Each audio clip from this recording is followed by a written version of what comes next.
केरळच्या राजकारणाला हादरवून टाकणाऱ्या त्या निवडणुकीच्या काळात घडलेली ही एक अशी थरारक खून कथा आहे ज्याने संपूर्ण राज्य पेटून उठलं होतं. आणि या प्रकरणाचा प्रत्येक धागा उलगडत असताना तुम्ही पाहत आहात ट्रू व्हॉइस मराठी, जिथे प्रत्येक सत्याचा शोध घेतला जातो. नमस्कार मित्रांनो, आज आपण अशा एका हत्येची कहाणी ऐकणार आहोत ज्याची चौकशी जवळपास 50 दिवस धूसर अंधारात चाचपडत राहिली, ज्यात एकामागोमाग एक संशयित समोर आहे.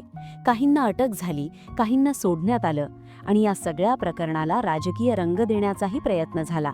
कारण त्यावेळी केरळमध्ये 2016ची विधानसभा निवडणूक तोंडावर आली होती. ही गोष्ट आहे कोची जवळील पेरंबरा भागात राहणाऱ्या श्रेया नावाच्या तरुणीची. वडिलांनी लहानपणीच साथ सोडली होती. आई लहान सहान कामं करून मुलीला शिकवत होती.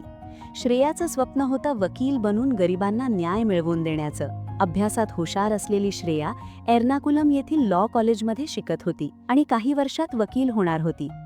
पण 28 एप्रिल 2016च्या रात्री 8:30च्या सुमारास तिची आई कामावरून घरी परतली आणि घरात पाऊल टाकताच तिच्या किंकाळ्यांनी संपूर्ण परिसर हादरला. घरात श्रेयाचा रक्ताच्या थारोळ्यात पडलेला मृतदेह होता. पोलिसांनी घटनास्थळी येऊन पंचनामा केला आणि मृतदेह शवविच्छेदनासाठी पाठवला. सुरुवातीला निवडणुकीच्या धामधुमीत हे प्रकरण एक साधा खून समजून दुर्लक्षित राहिलं.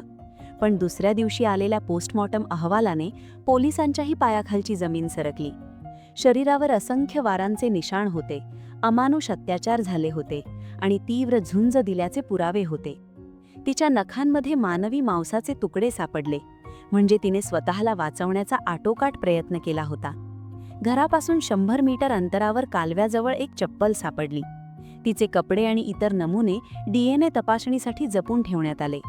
या क्रूरतेची बातमी माध्यमांत पसरताच संपूर्ण केरळमध्ये संताप उसळला. निवडणुकीचा मुद्दा बनला आणि सरकारवर प्रचंड दबाव आला. पहिली महत्त्वाची साक्ष मिळाली ती शेजारी राहणाऱ्या श्रीलेखा या महिलेची.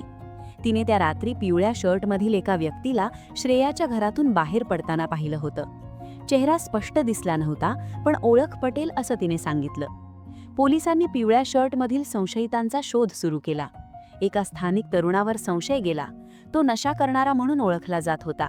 त्याच्याकडून चाकू जप्त झाला, पण चौकशीत आणि पुराव्यात त्याचा संबंध सिद्ध झाला नाही. त्याला सोडण्यात आलं. दरम्यान पोस्टमॉर्टम अहवालात एक महत्त्वाची गोष्ट समोर आली.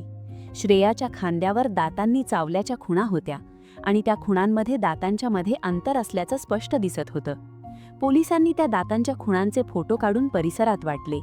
ज्यांच्या दातांत तसं अंतर आहे अशा व्यक्तींची माहिती द्यावी असं आवाहन केलं. निवडणुकीला अवघे 2 दिवस शिल्लक असताना 3 महिलांनी एका मजुराचं नाव सांगितलं. त्याचे दात त्या खुणांसारखे होते. त्याला ताब्यात घेण्यात आलं. चौकशी झाली, पण ठोस पुरावा न मिळाल्याने संशय वाढतच राहिला.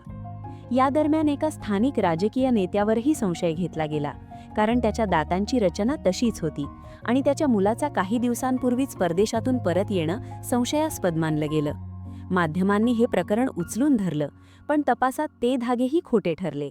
एका बस चालकावरही संशय गेला, कारण तो महिलांना त्रास देत असे आणि त्याच्याकडे पिवळा शर्ट होता. त्यालाही चौकशीसाठी बोलावलं. एक संगीत शिक्षकही संशयाच्या भोवऱ्यात सापडला, कारण खुनाच्या आधी त्याचा फोन श्रेयाला गेला होता. पण सर्वजण निर्दोष निघाले. 50 दिवस उलटले तरी खरा आरोपी सापडत नव्हता. दरम्यान निवडणुकीचा निकाल लागला आणि सरकार बदललं. नव्या सरकारने विशेष तपास पथक स्थापन केलं. वरिष्ठ महिला पोलीस अधिकारी संध्या IPS यांच्या नेतृत्वाखाली पुन्हा सखोल तपास सुरू झाला. 20 लाखांहून अधिक कॉल डिटेल्स तपासण्यात आल्या.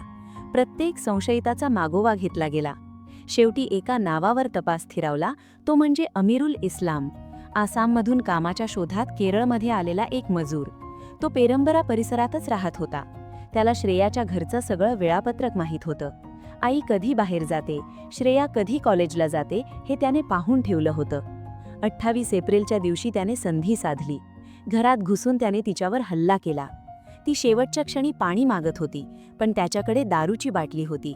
त्याने निर्दयीपणे तिला त्रास देत प्राण घेतले आणि पिवळा शर्ट घालून घटनास्थळावरून पळ काढला. रेल्वेने थेट आसामला पोहोचला. विशेष तपास पथकाने त्याचा माग काढला. त्याला अटक करून केरळमध्ये आणलं. सर्वात मोठा पुरावा ठरला तो DNA अहवाल. घटनास्थळावरील नमुने आणि अमीरुलचा DNA पूर्णपणे जुळला. अखेर 50 दिवसांच्या अथक तपासानंतर खरा गुन्हेगार सापडला. न्यायालयीन प्रक्रिया सुरू झाली. त्याने खटला आसाममध्ये हलवण्याची मागणी केली, पण न्यायालयाने नाकारली. प्रकरण केरळ उच्च न्यायालयात चालू आहे आणि पुढे सर्वोच्च न्यायालयात जाण्याची शक्यता आहे. या संपूर्ण तपासाने केरळच्या इतिहासात एक वेगळं स्थान मिळवलं, कारण निवडणुकीच्या तणावात, राजकीय आरोप प्रत्यारोपात आणि दिशाभूल करणाऱ्या धाग्यांतून अखेर सत्य बाहेर आलं. ही होती त्या भीषण खून प्रकरणाची कहाणी, ज्याने राज्य हादरलं आणि तपास यंत्रणेला कठोर कसोटीला लावलं. अशाच सत्य घटनांवर आधारित थरारक कथा ऐकण्यासाठी ट्रू व्हॉइस मराठीला नक्की सबस्क्राईब करा.